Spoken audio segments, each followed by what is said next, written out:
नमस्ते। आज चाहिँ हामी हाम्रो सुरेश सरको वेबसाइटको चाहिँ हामी फुल रिभ्यू हेर्न गइरहेका छौं।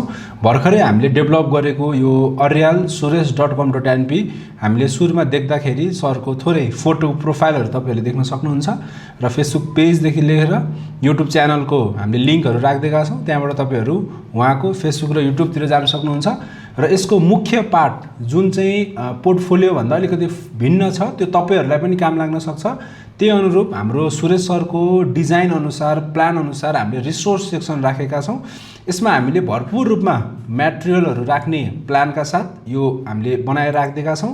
तपाईले देख्न सक्नुहुन्छ स्कुल लेभल टिचर मटेरियल्स र टीएससी प्रिपरेसन भनेर हामीले छुट्याएका छौं र क्लास 9 र 10 को लागि विशेष गरी सिलेबस देखि लिएर टेक्स्ट बुक्स देखि लिएर असाइनमेन्ट तपाईहरुलाई अब सरले असाइनमेन्ट पनि यही वेबसाइट मार्फत नै दिनुहुनेछ र ओल्ड क्वेशन्सहरु मोडल सेटहरु सबै यस मार्फत दिनुहुनेछ र शिक्षक सेवा आयोग र शिक्षक लाइसेन्सको तयारी गर्ने साथीहरुलाई पनि कन्टेन्टहरु यही रिसोर्समा दिनुहुनेछ हाम्रो सुरेश सरले।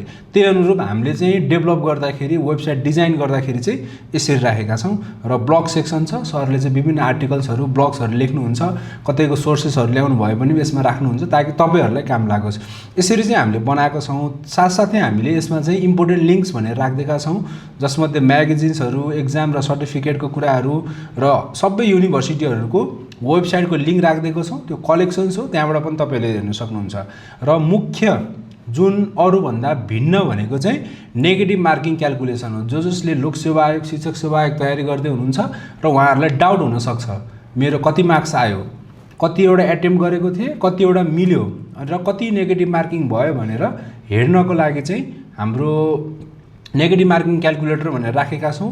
यहाँ तपाईले 50 वटा क्वेशन्स हुन्छ जसमध्ये मैले सपोज 41 वटा मैले टिक लगाएको थिए र एक्जामबाट निस्केर आएपछि 41 वटामा जम्मा 32 वटा मिलेको छ र 20% डिडक्सनमा पास मार्क्स शिक्षक सेवा आएको 50 नै हुन्छ र क्याल्कुलेट गर्नेबित्तिकै मेरो चाहिँ 60.4 आएको रहेछ भनेर बुझिन्छ।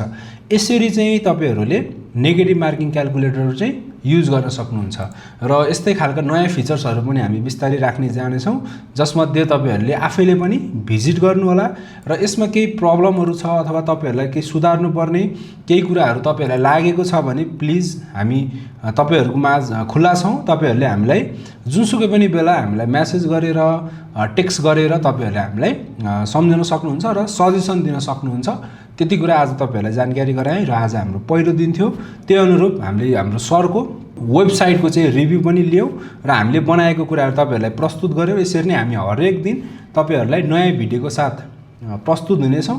तपाईहरुलाई पनि यस्तै वेबसाइटहरु सिस्टम नै बनाउन मन छ, वेबसाइटहरु पोर्टफोलियो देखि लिएर संघ संस्थाहरुको यो वेबसाइट सम्बन्धी तपाईहरुलाई केही जानकारी लिन मन छ र आफैलाई पनि बनाउन मन छ भने हामीलाई सम्झाउन सक्नुहुन्छ। त्यति कुरा जानकारी गराउँदै अहिलेलाई म बिदा हुन्छु।